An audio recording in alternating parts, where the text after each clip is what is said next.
Well, hi everyone, and welcome to Mariano's Meetups. I'm Amanda Puck, and I'm on the Mariano's team. And we just heard from Sarah, who's also on the team with me, and she's going to be helping us moderate tonight. During this crucial time of sheltering in place and social distancing, we decided to launch this online platform for us all to get together and connect and have cooking classes, mixology sessions, wine tastings. We even have kids concerts and live happy hour music on Friday nights. And we're building out the schedule. We were just talking with Trevor that we might do some meatless Monday cooking classes on Monday. So we're excited to build out the schedule. I'm really excited that we have Trevor here tonight, Trevor Schneider. He is the US Reyka brand ambassador. He is a cocktail ninja, according to Instagram. He is a lot of fun, and I'm glad we're meeting with him virtually, but I can't wait till we can actually see him in person. But we're excited to make his Icelandic Espresso Martini. We'll find out why it's Icelandic in a few minutes, and he might make some other surprises for us, so we're all ready to go. Just a reminder, since we're all having some adult beverages, that you must be 21 or over to be here with us today, and you can chat with us and ask us questions. At the bottom of your screen, like right in the middle, there's a green icon for chatting, or right next to it there's a bubble for chatting, so you can definitely ask us questions. We'll make sure we get to everybody. If you don't want to be famous, we are recording this and it will be on the Mariano's Instagram, and you can actually, on the video function on the lower left side of the camera screen, you can turn off your video camera. So we are ready to go. We're super excited. So Trevor, I'll let you take it away. It's martini time. Awesome. Thank you very much, Amanda, and hello to everyone, and thank you guys for joining us. Today we are, as Amanda said, we're going to make an Icelandic Espresso Martini, and then I do have a surprise at the end. Again, being very conscientious of the amount of ingredients that you guys have in your pantries currently. We kept things very simple, very easy, but yet still extremely delicious. So the first drink that we're going to make is that Icelandic Espresso Martini. And I'll tell you why it's Icelandic. It's because we are using Icelandic vodka. And that starts with Reyka vodka. It's one of the first Icelandic vodkas sold here in the United States. We use lava rock as our filtration mechanism. Iceland is covered with volcanoes, more than 150 of which 30 of them are active. So as you can imagine, there's a tremendous amount of lava rock around. So we use that to filter it. But more importantly, the biggest kind of component that makes us stand out from other vodkas is that we use Icelandic glacial water, and that makes up for more than 60% of the final product. And that's very important when you're drinking any type of spirit, that you know where your water is and that it's of a very high quality. And obviously in Iceland, it's arguably some of the purest water in the world. Now, again, if you guys have any questions as it relates to Iceland or Reyka, just ask the girls. They will ask you. Someone actually had a great comment. The Land of Fire and Ice has amazing strawberry gin as well. Yes, the spirits that they have there are truly amazing, based on, I'll say terroir, but basically just on the land that the island is, because it is a volcanic island. So they also are very famous for their tomatoes. So the Bloody Marys in Iceland, there's a specific greenhouse, because obviously you have winter solstice and summer solstice where they get almost 23 hours, almost 24 hours of sunlight. So the growing season in the summer in around June 21st is absolutely crazy, but it's not good for any of those people that try to sleep in because the sun never sets. But the party people love it. They love it there. So I'm going to slowly jump in because I know some of you will be making it with us. If you have a cocktail set or a cocktail shaker, a Boston shaker, a little tin or a pint glass and a tin, we are going to start with Reyka vodka. Obviously, it is a beautiful Icelandic vodka. We're going to start with 2 ounces of Reyka. And if you don't have a mixing tin, I've seen people use Tupperware with a lid. I've seen people, you know, kind of use your little measuring spoons or measuring cups, just so you can get right amounts and the consistency of your cocktails. So I would suggest using whatever you have to make. There's no wrong way to make these cocktails, and you most certainly do not have to have a ninja tattoo on your arm or have mixology in your title. So feel confident that we're gonna get you there. Then we're gonna move on to 1 ounce of fresh espresso. I had just pulled this, you know, about 20 minutes before. I'll encourage you guys, if you're going to make it, try to make it fresh, because the nitrogen that is in the espresso is going to add a bit of a mouthfeel when we shake it and agitate it. Now, this espresso martini is very different than probably the dessert style cocktail. And I'm going to tell you why, because we're going to move on to the last ingredient, which is just simple syrup. This is a bone of contention for a lot of people, right? There's a range of ways to do it. You can buy it in the store. I'm going to say anything goes, right? But this is just equal parts white sugar with equal parts water. And I put it basically I put the hot water in my kettle, boiled it, and then put it together and stirred it until it all dissolved. You can do it on the stove. You can, as I said, buy it in the store. And we're going to put a ½ ounce in here. Now, for those of you who drink espresso martinis, you know that there's usually a coffee liqueur in it.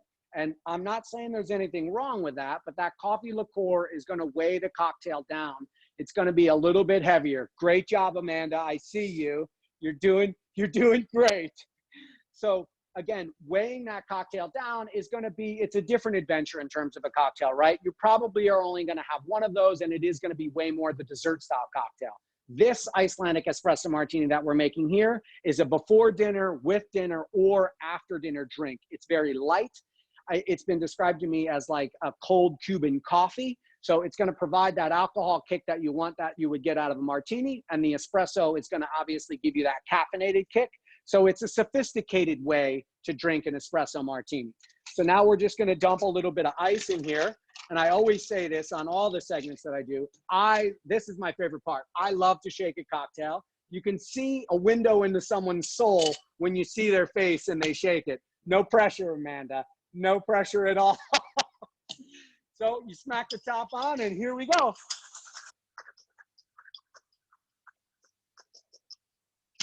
Now, when we shake, you just want to make sure that you're agitating it, because we want to obviously mix all the ingredients, but we also want to bring the temperature down. And then one of my tips that I feel like is just a very simple one, but not a lot of people always adhere to this, it's to have a chilled glass, or it could be ice in the glass and then dump it, or it could literally be in the freezer. But you don't want to pour something that we just worked so hard to get cold into something that's warm, because it's going to affect your drinking experience, and we don't ever want to compromise that. Now do it. So here we go. I'm going to slowly pour in, and I know the camera isn't amazing, but I'll bring it closer. You'll see that potentially as time goes on, there'll be an ombre that happens here. And for any of you people that drink stouts, I'm going to run around to the side of the camera so you guys can see this. And we can see how well we shook it. And you see there's a little head on it. And then there's obviously the bottom. Now this is going to continue to go down and down and down and settle.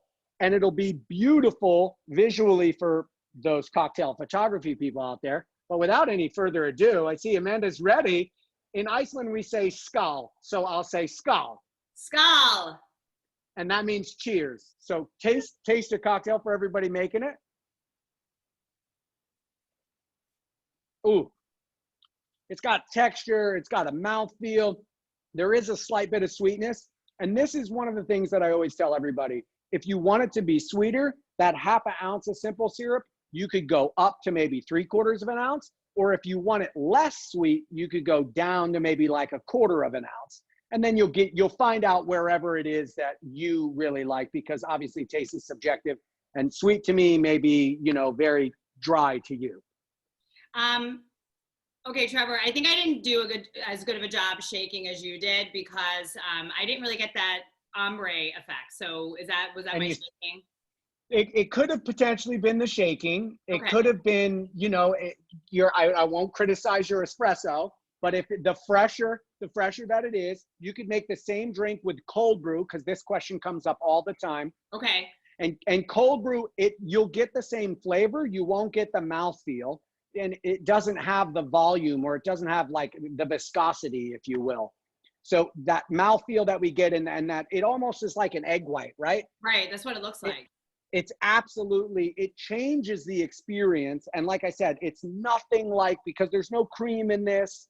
There's no protein in any way. So that all comes from the nitrogen, and obviously me shaking it very hard and fast, and have shaked cocktails for 15 years. Do you wash your hands longer than you shake a cocktail generally? Or was it like a 3-second rule for like shaking or something? Or is that? So this is what I think. I know that there are hard and fast rules out there in the industry, but for me, it's a feel, right? It's a sound, it's a feel of the temperature of the tins, and it's a process in which I think your point of washing hands, it's similar. Now today we used some, refrigerator ice. It's not the best ice. This ice will dilute very fast. So if you're making a cocktail with this versus something that's going to be in a restaurant, this is going to melt down a lot quicker. So you definitely don't have to shake it as long, and you definitely don't have to shake it as hard, because you will eventually over dilute the cocktail, and then it will throw off the balance. And there where we play in, maybe you want to add a little bit more coffee, or maybe you want to go down on the sugar. Again, it's all up to you guys in figuring out what exactly is your perfect recipe with your ice, your espresso, your simple syrup, and obviously Reyka vodka. Obviously.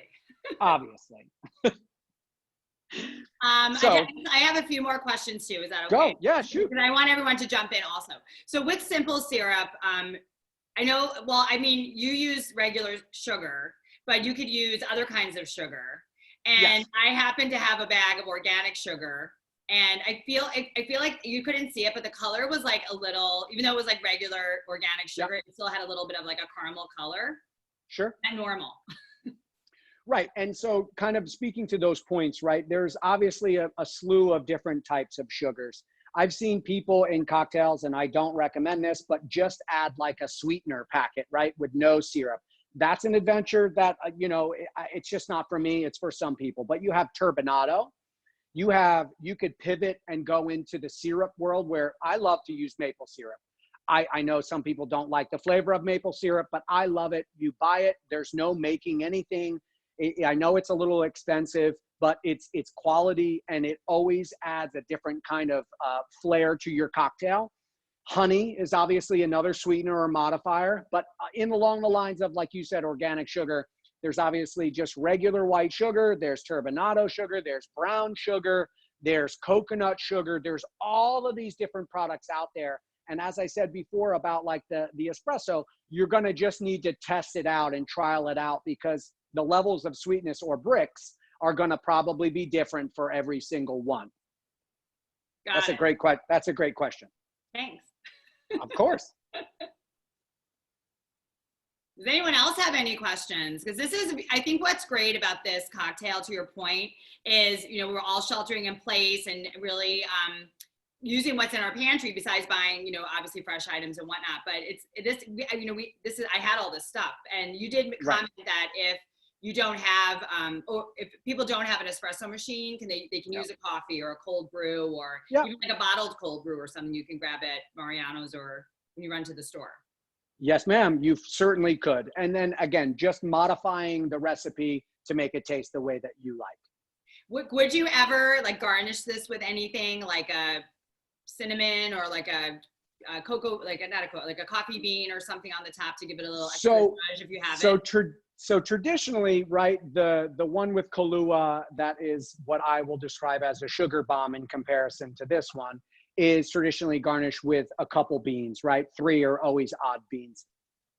This was introduced to me by a friend of mine at a bar in New York. His name was Deb Johnson, who said it was introduced to him by another bar, like another man, and the story goes on and on and on from there. So when I really started promoting this in 2015, I decided to do no garnish, because I wanted it to be different than the rest of the other cocktails. And frankly, like I said, if you use the espresso, that head that's on there, that is the garnish as far as I'm concerned. I failed miserably. I didn't mean it like that, but I do understand. All right, we have some other really good questions. So the first one is, there's really good questions.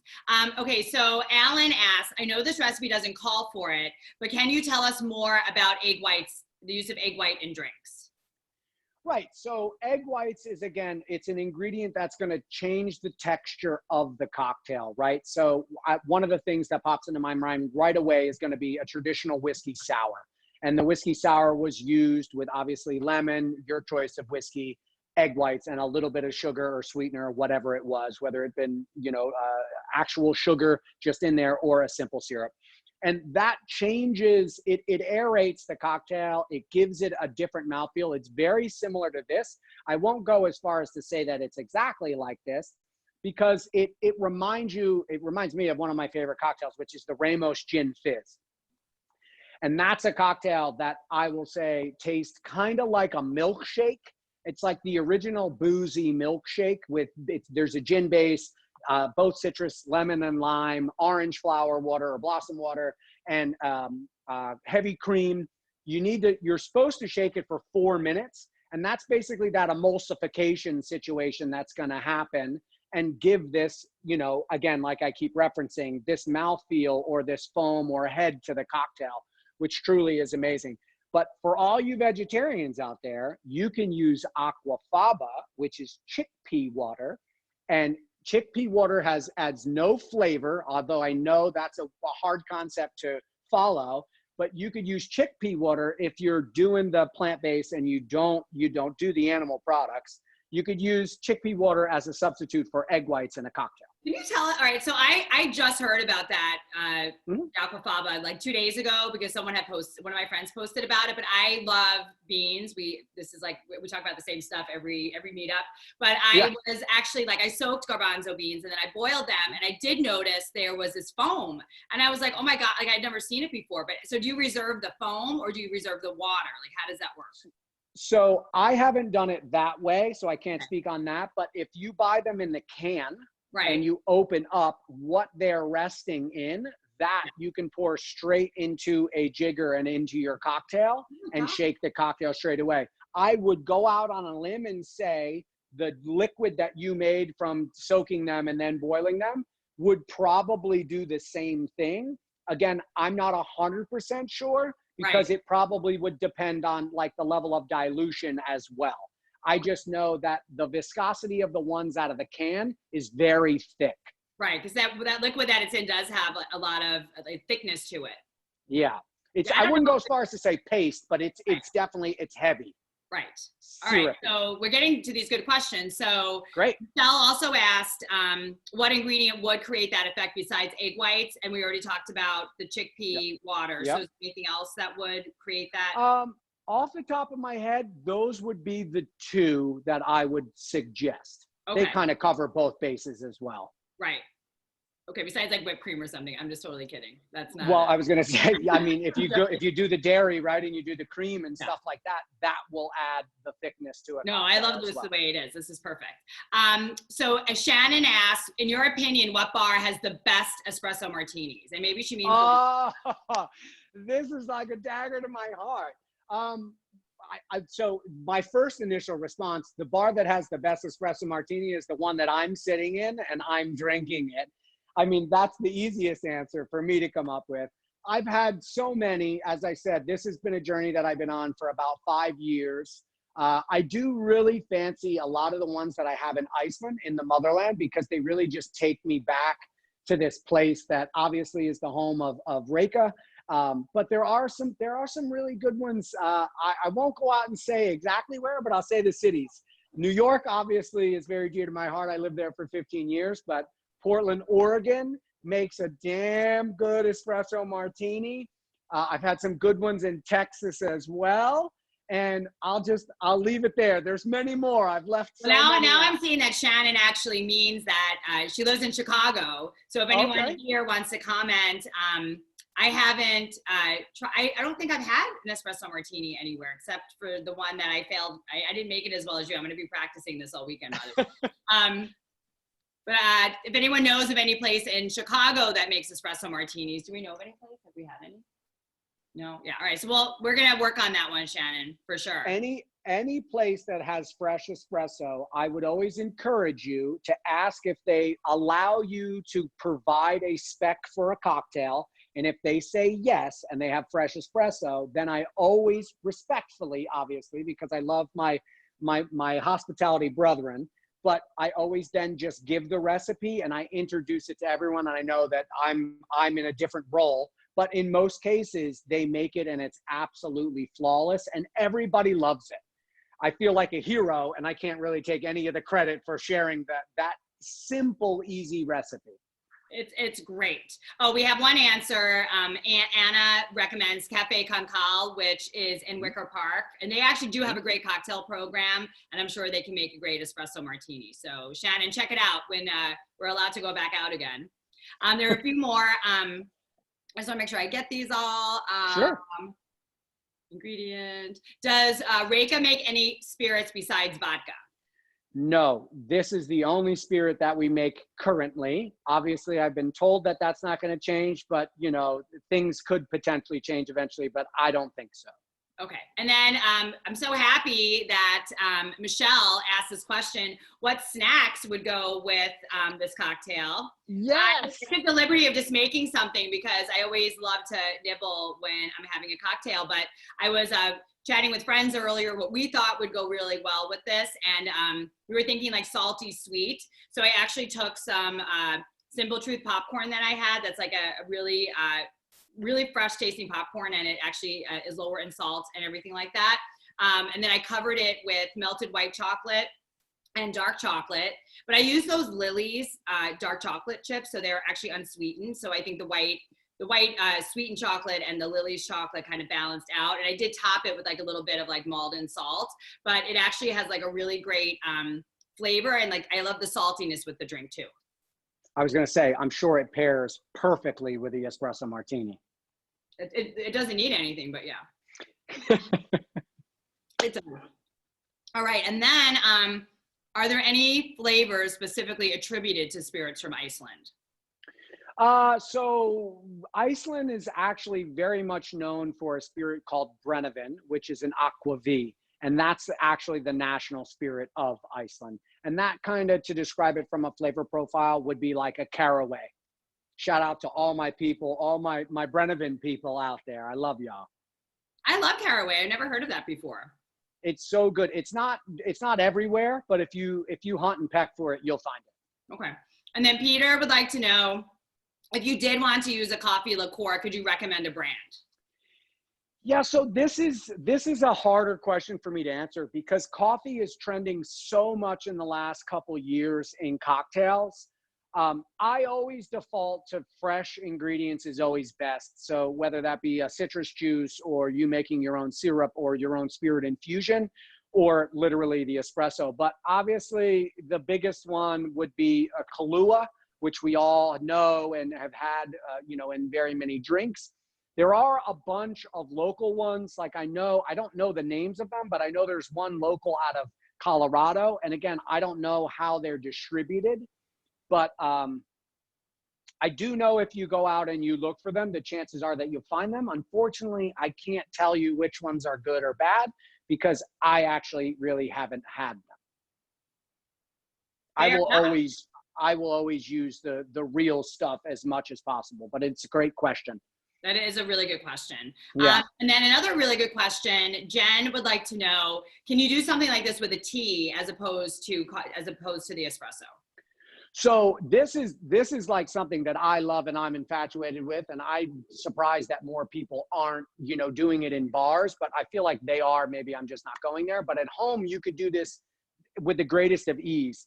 Whatever tea you have, whether it be a ginger tea, whether it be a black tea, doesn't matter, a floral tea, I would literally take the vodka that you have, hopefully it's Reyka vodka, put it in a glass, put your tea bag in, and let that rest for a short amount of time. Again, gauging your level of flavor, right?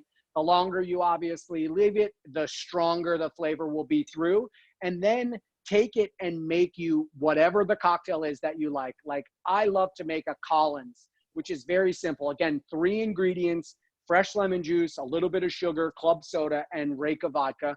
And you just top that up. And those flavors from that tea with the alcohol will infuse rapidly and very quickly. And then I'll pivot even faster to, if you love mint and you don't want to buy the mint, or the mint you buy it and then it goes bad in your refrigerator. I do this thing, which I call Reyka Rapid Infusions. And I take Reyka, I put it in the blender with the mint, and I blend it up, and then I basically coffee filter out the mint. And then you get like a super fresh, super bright green vodka flavored mint. And then you can make your whatever cocktails and not have to worry about getting mint into the cocktail other than just making it pretty aesthetically with the garnish. Right. And you can make cereal flavored White Russians. Do I have anybody that enjoys Cocoa Puffs or Rice Krispies or Cheerio White Russians? Because we should come back and do another segment on that. Oh my gosh, like breakfast cereal cocktails. That sounds delicious. I'm in. They definitely are heavier, but I have some with cashew milk and coconut milk for people that don't do those things, which is me, and I really enjoy them. But whenever you can make the infusions on your own, I would always say do it. Don't be intimidated. Just try it, and try in a small batch first before you dump a whole bottle in and say, oh my God, it's like way too much tea or way too much mint. But yes, a long-winded way to come back to the short answer of yes, you could sub out the espresso and use tea. But if you were going to literally just sub out the espresso, I would beef up the tea that you make with a lot of bags, or I would let it go longer, because tea is such a light flavor profile that when you start to add it and combine it with a bunch of other ingredients, sometimes it gets lost.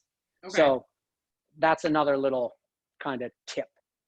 Okay, and then another question is from Risley Ricely. I hope I'm saying that right. Can you infuse the vodka with lemon or lime in the same way as the mint? So I haven't tried that, but just thinking about it, I would caution you because of the pith on the fruit. So if you're going to peel it very light and have that maceration situation happen in the blender, I would say the short answer is yes, because you would be extracting the oils through maceration, and essentially you would have that infusion. Or you could do it like our Italian people and just make that limoncello and leave those peels in there and let it sit for like 30 days in the dark place. And the alcohol will draw that citrus flavor out of the booze, or sorry, out of the peel. The booze will pull it out. And then you could also add sugar or not add sugar, depending on whether you were making limoncello or not. Limoncello? That could be a good class too. That's a lot of fun. Here on the side, Trevor, what we're going to cover. Okay, a few more. So Jen wants to recommend to you, which I'm sure you can see in the chat, Banda Bohemia in the Ravenswood area. She says they have a great bunch of coffee and alcohol drinks. So that might be a place for you to try. And then Dave would like to know if there are any Chicago bars that you know of that serve Icelandic cocktails. So I think that there are, but I don't know them off the top of my head right now. We can look those up and get back. Yeah, we could circle back and definitely get them an answer. All right, cool. Everyone's really saying nice things, so thank you. This is really fun for us. So thanks for thank you guys very much for having me. We're gonna do more. What about the other drink? Are we doing something? Yeah, we for sure are. Do you want to dive into that one? This is so fun. Everyone's writing really nice stuff. Awesome. So we're going to move on to the bonus round, or the bonus cocktail. So we've got our same kind of ingredients, and now kind of to the tea comment, we're going to sub out the espresso, and we're just going to add in fresh lime juice, and we are going to make a vodka gimlet. So again, for those of you that are building along with us, we're going to start with 2 ounces of Reyka vodka. As I said, some arguably the purest, most beautiful Icelandic vodka in the world. Then we're going to move on to 1 ounce of fresh lime juice. And again, fresh is always best. I strongly encourage you guys to squeeze the juice. Don't buy the pasteurized juice that's out there. It is not worth it. It is preserved, and it will not allow your cocktail to be as fresh and bright and green. So we did 1 ounce of fresh lime juice. And then again, kind of going back to the espresso martini, on your level of sweetness. Now, the recipe that I'm going to make is 3/4 of an ounce. That may be not sweet enough for some people. It may be too sweet. I think balance-wise, it's close. I go in between 1/2 of an ounce and 3/4 of an ounce. So we'll do 3/4 of an ounce. of simple syrup, 1-to-1. Again, very easy, equal parts sugar and water. This is white sugar again. And then we're going to ice it up and shake it up. Like I said, it's still my favorite part. I haven't changed. And if you don't have tins, that's fine. You can use Tupperware. Just make sure you have a good seal. Amanda's already on it. I love it.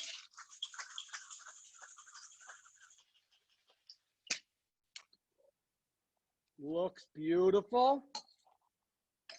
And then my glass was more chilled before when we started the segment, so I apologize that it's not so chilled before. And then we're going to pour it up. And again, this is 2 ounces of Reyka vodka, 1 ounce of fresh lime juice, and 3/4 of an ounce of simple syrup, 1-to-1. This is going to be light and refreshing. That looks beautiful, Amanda. My wife loves this drink. It's so simple. You don't, like I said in the beginning, you do not need to be a mixologist. I follow the philosophy that less is always more. For those of you out there, again, skull. Skull. Enjoy. Skull. Thank you. Oh. Whoa. It's like it could be, depending on your level of sweetness, right? It could be more tart. It could be more sweet. I love when my mouth starts to like pucker on it, like a lemonade on a hot summer day. Right. I really enjoy this. It's like a vodka daiquiri. This is what my wife calls this.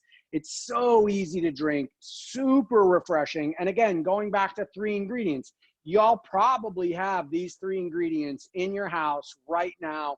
Super easy to make, Tupperware or tins, it doesn't matter. Mason jars. Amanda had a good idea to use a mason jar. Mason jar is fantastic. And if you have an old one, the real old ones, and the seal is kind of messy, just put a paper towel or a rag over the top when you shake it so that you don't mess up your whole house. I love it. So I'm just going to point out something I think I did wrong. I love that I'm like you're the perfection example. I'm like the one who messes up. I do know it's important when you're making drinks, like you really do need to measure. And I think, when I go out and if we're at a restaurant, and I can't wait till we can go back again, but we noticed that, when the bartenders like don't measure, like the drinks aren't as good, especially if it's like a classic cocktail or a craft cocktail. I didn't really measure this. Because I kind of put it together really quick as we were talking. And I definitely feel like if I measured the simple syrup and the lime juice, I would have gotten a better flavor balance, because I think this is a little too tart. So balance is always the key, right? And what I'll say is one of the most difficult things across the hospitality industry is consistency, right?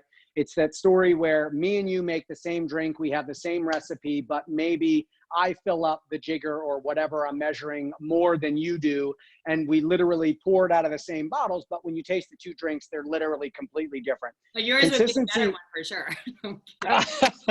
Well, after all the years that I've spent doing it, it's kind of like I'm a robot when it comes to doing these things. I plug the numbers in and then I just produce the drink. So measuring is really, really, really important in terms of making drinks. It's really what makes a great bartender, because the consistency of delivering the same amount of every ingredient every time, all the way down to the shake, all the way down to the glass, all the way down to the amount of ice that goes in. All of these things play a part in the perfection of balance in every cocktail that you make. And so measuring is important. There are some great bars out there that do sight pours. That takes a specific amount of practice and training. I won't say that one's better than the other, because I've had great drinks and great balanced drinks from cocktail guys that do not use jiggers. I love to use the measuring. I'd like to be more dancing and smiling and engaging with my guests and not really worrying about seeing exactly where it's going to be when I pour it. So that's just my preference. I'm not knocking anybody that does the other things, but in this case, mine was the better example, as you said, because you didn't measure yours, Amanda, and that's okay. And usually I do try, I love learning about food and wine, and I love working at Mariano's, and we have so many great products, and I really do know how important it is to measure, but I think we put this together on the fly, and I could tell immediately, like I knew that it wasn't, I was hoping, but it didn't. Balance is very important. All right, so what else do we have for Trevor? He's so fun and knows everything. So what, do we have any other questions for him? I actually have one more question because I do get confused. Go ahead. You know, we have like shakers. I love this shaker, but I do like to use this one. I feel like it's easier for some reason. But then when do you shake a drink and when do you stir a drink? So this is a very easy question, right? The reality of, or the general rule of thumb is if there's juice in it, it's a shaken drink. If there's no juice and it's all booze, it's a stirred drink. That's a rule that stands up in almost every example of cocktails. Okay. Even going back to old like Prohibition style cocktails. All right. Then why did we shake the espresso? Because there was no fruit in it. The espresso it's a different kind of a style cocktail because we want to agitate it to get that mouthfeel. Got it. Okay, yeah. If we didn't and we stirred that, there definitely wouldn't be that ombre. There definitely wouldn't be a mouthfeel, and the drink would be completely different. Plus, It's more of a modern styled cocktail as well. Okay, we're going to ask you to repeat it again about the the stir because someone's computer cut out. Sure, yeah, no worries. So the general rule of thumb is if it has juice in it, say lemon juice, lime juice, citrus juice, whatever, it could be pineapple juice, the rule would be to shake it. And if it doesn't have juice and it's more a spirit forward or all spirits, you would stir it. And that's pretty much a general rule that you would use for, you know, every cocktail going forward. But not to be confused with some people that come in and say, I like my Manhattan shaken because I like them super cold, because the customer is always right. And if that's how they like to drink it, then that's on them. I personally wouldn't drink a Manhattan shaken, but I'm a little bougie. So it's, you know, I mean, I like what I like. Maybe next time, I have a whole list of us to accomplish in this series because we want to definitely have you back, but we should practice that stirring because it's not actually, it's really hard to do it right so that you do you want to, I can grab right, something. Good. Yeah, I'm having a good time. I hope everybody else is having a good time. In the martini, I believe the espresso was 1 ounce. Yes, it was 1 ounce. Okay. I'm gonna grab some ice really quickly, as fast as humanly possible. Look at that ice. Yes, so I make my own ice. It's a little obnoxious. If my wife was on right now, she would tell you that she doesn't get to use the freezer that I have outside in our garage because it's only for making ice. So we have to literally buy another freezer so we can put other things in it. I'm just going to put water in this as an example to stir.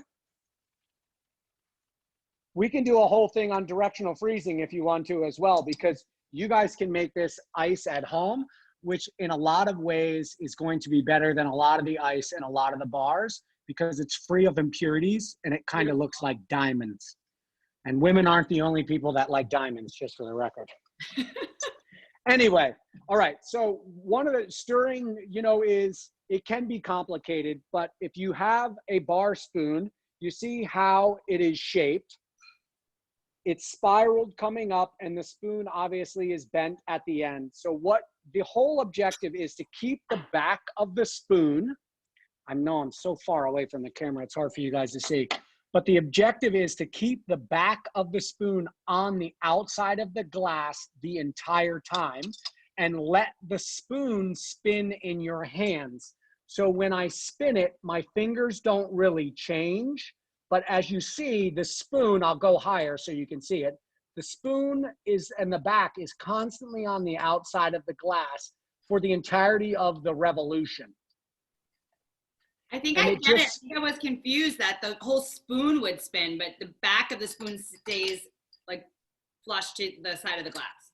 And then you just literally, obviously there are different lengths of spoons, but you just let the spoon spin in between your fingers and allow the spoon to really do all the work. And your hand just kind of really goes back and forth and your fingers can spin it. Sorry, I just have a mouthful of words here that I'm trying to get out.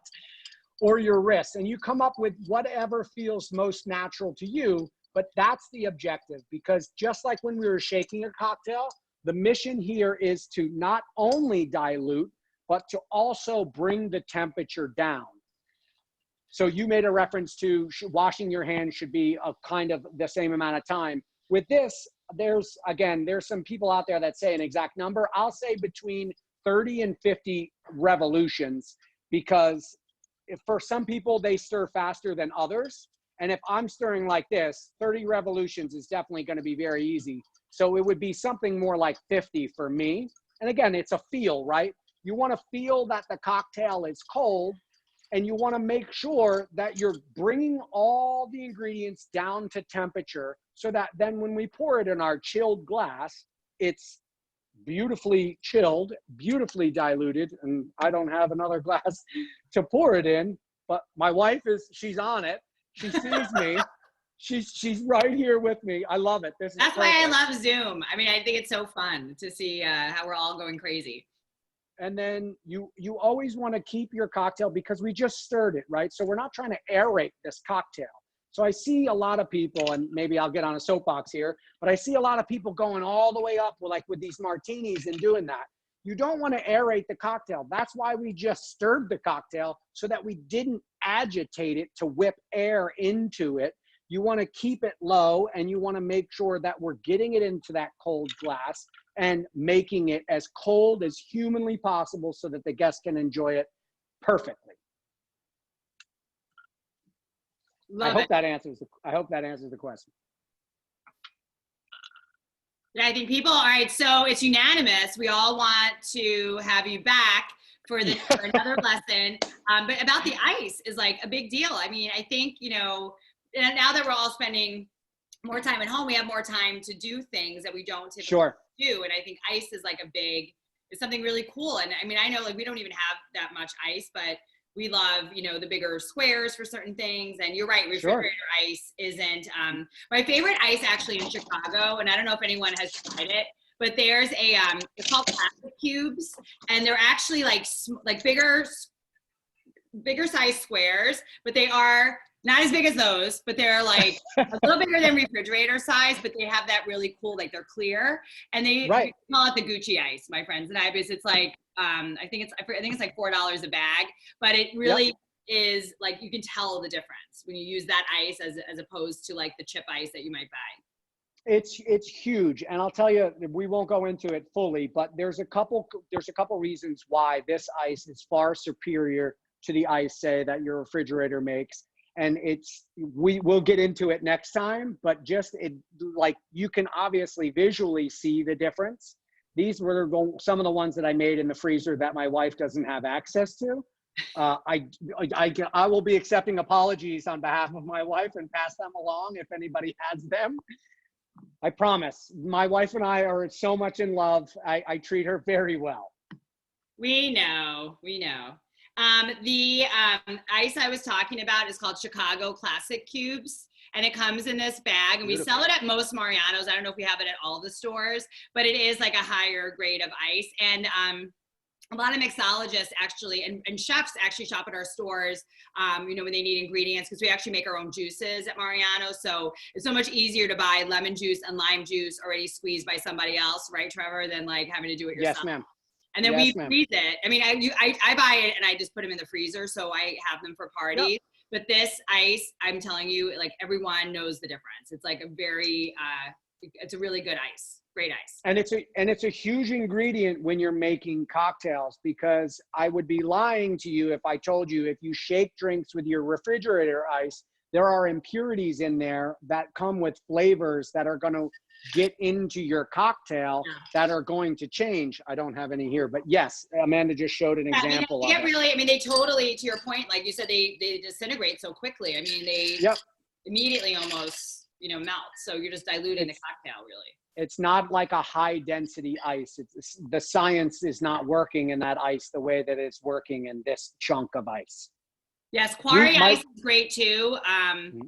That's Erin, I think. Hi, I can tell it to you, I think, from your name. But that is a really good ice as well. I think they sell that. We're actually trying to carry that. We've talked to them. But yes, the next class we do with Trevor, it'll be about ice baby with Trevor. Ice baby. I love it. All right. So, Sarah, can you type in the martini recipe again? 2 ounces of Reyka vodka, 1 ounce of fresh espresso, and either a half an ounce of simple syrup or your desired level of sweetness. I love Mary G drinking over there. I don't know what it is, but it looks really good. It's a whole family affair. Oh, she made both. I love it. This is awesome. You guys are so great. I think this is like the funnest one we've done all week. We just started You're very welcome, Bradley. Tuesday. So this is really great. All right. So if anyone doesn't have any more questions for the amazing Trevor, we're definitely going to have him back. You're welcome to, I think you can contact us, Sarah, right through the websites if anyone has any questions. Yep. And yes, Dee, Sarah, we'll post about the recipes in advance. Do we know what next? And if you guys are looking for more recipes as well, I'm on Instagram at Cocktail Ninja. If you want to see some recipes or pictures of cocktails or videos of my wife and I demonstrating cocktails in this same exact kitchen. Next time we can make it a couple show and you guys could do something together. Done. All right. My wife she's nodding off camera. Love Yes. it. Girl power. Love it. Awesome. Girl power. All right. So we're going to sign off and we're sad to leave you because this actually was super fun, but we are going to have Trevor back with his wife as well. And we'll go over ice and a bunch of other things. You can go to our Facebook page to find out about the classes, our Eventbrite page, and we'll make sure we list everything in advance. And we look forward to raising a glass with all of you next time. Yay! Thank you. Thank Cheers. you, y'all. Thanks, Cheers. Trevor. Thank you so much. You're awesome. You're very welcome. Thank you guys very Thanks. much. All right. Bye, Bye. everybody. Yeah.